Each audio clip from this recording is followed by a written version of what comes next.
এবার বাংলাদেশের ইস্যুতে আসবো, কারণ আগামী 30 নভেম্বর দেশ জুড়ে আন্দোলনে নামতে চলেছে আওয়ামী লীগের কর্মী সমর্থকরা এবং সেই জায়গায় দাঁড়িয়ে ইউনূসের রক্ত চক্ষুকে পাত্তা দেবে না কর্মীরা। ভিডিও বার্তাতে এমনটাই জানিয়েছেন ওবায়দুল কাদের। বাংলাদেশের অন্তর্বর্তী সরকার একের পর এক বিতর্কের জন্ম দিচ্ছে। দেখে মনে হচ্ছে যেন ইউনূস সরকারের প্রধান কাজই হচ্ছে আওয়ামী লীগের শীর্ষ নেতৃত্ব থেকে শুরু করে তৃণমূলের নেতা কর্মীদের বিনষ্ট করা। অথচ এই আওয়ামী লীগই বাংলাদেশের মুক্তিযুদ্ধে নেতৃত্ব দানকারী রাজনৈতিক দল। আওয়ামী লীগ দমে যাওয়া রাজনৈতিক দল নয়। অনেক লড়াই সংগ্রাম আন্দোলনের মধ্য দিয়ে আওয়ামী লীগ আজও বাংলাদেশের রাজনীতিতে প্রাসঙ্গিক। এখনো জনগণের আস্থা ঠিকানা এই আওয়ামী লীগ। আওয়ামী লীগের নির্বাচিত সাধারণ সম্পাদক এবং প্রাক্তন মন্ত্রী ওবায়দুল কাদের কিন্তু এমনই বললেন। তিনি বাংলাদেশের ইউনূস সরকারকে হুঁশিয়ারি দিয়ে বলেছেন যে এই অবৈধ দখলদার সরকারের সবকিছু অবৈধ। তাদের ক্যাঙ্গারু কোর্ট অবৈধ, তাদের এই অবৈধ কোর্টের অবৈধ রায় সম্পূর্ণ অবৈধ। বৃহস্পতিবার আদালতের রায় ঘৃণা ভরে প্রত্যাখ্যান করেছেন ওবায়দুল কাদের। শোনাবো কি বলেছেন তিনি।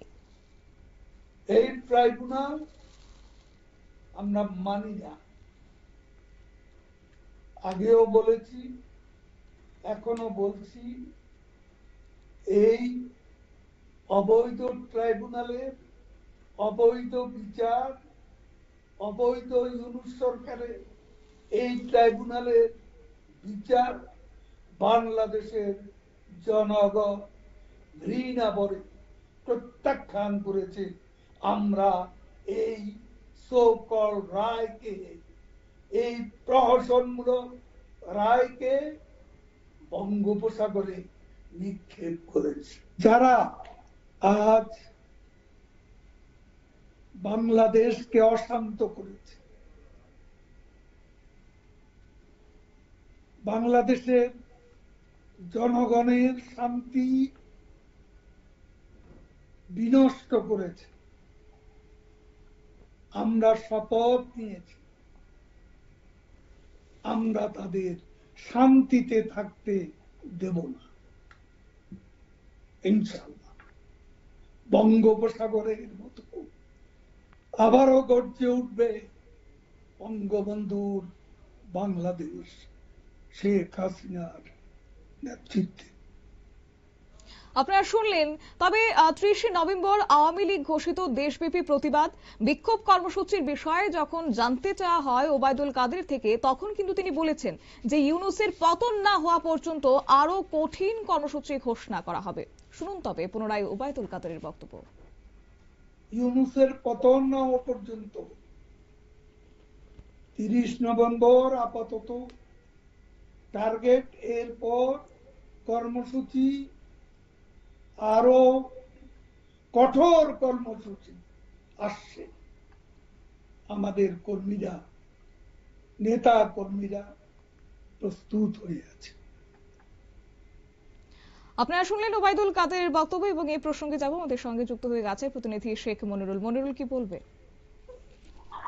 দেখো, ওবায়দুল কাদের সাহেব তিনি যে ভিডিও বার্তা দিয়েছেন, সেই ভিডিও বার্তাতে তিনি পরিষ্কার জানিয়েছেন যে আগামী 30 নভেম্বর যে আওয়ামী লীগ যে আন্দোলনের ডাক দিয়েছে, সেই আন্দোলন কিন্তু আরো বেশি করে রাস্তায় নামবে সাধারণ মানুষ এবং আওয়ামী লীগের কর্মীরা।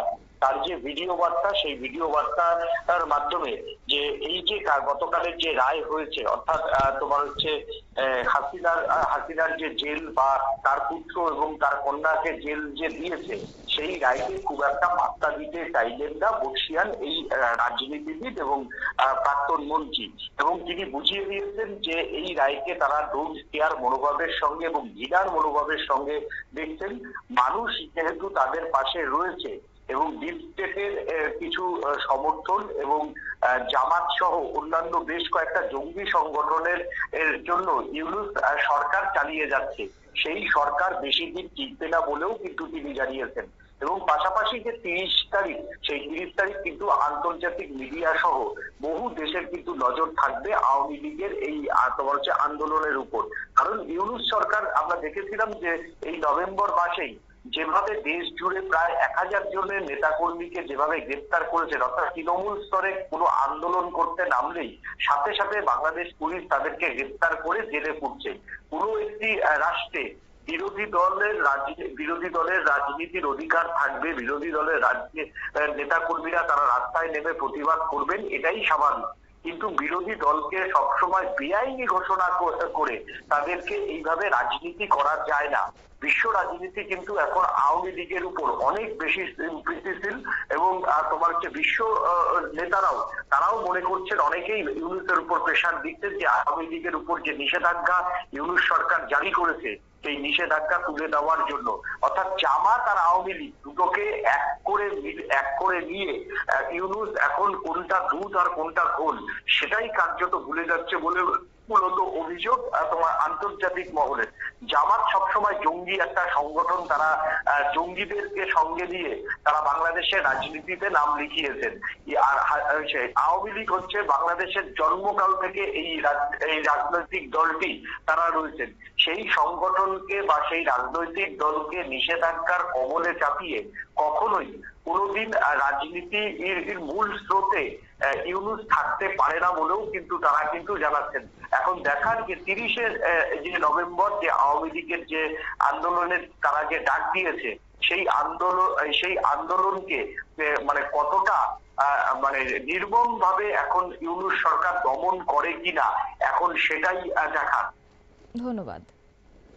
এবং এক্ষেত্রে থেকে বোঝা যাচ্ছে যে সুস্পষ্টভাবে ইউনূসের পতন না হওয়া পর্যন্ত বাংলাদেশের জনগণকে সাথে নিয়ে দেশের বর্তমান সার্বিক পরিস্থিতি বিবেচনায় নিয়ে ইউনূস এবং জঙ্গি সন্ত্রাসের বিরুদ্ধে রাজপথে আন্দোলন চালিয়ে যাবে আওয়ামী লীগের কর্মী সমর্থকরা। নিয়ে নিচ্ছি ছোট্ট একটি বিজ্ঞাপন বিরতির সঙ্গে থাকুন।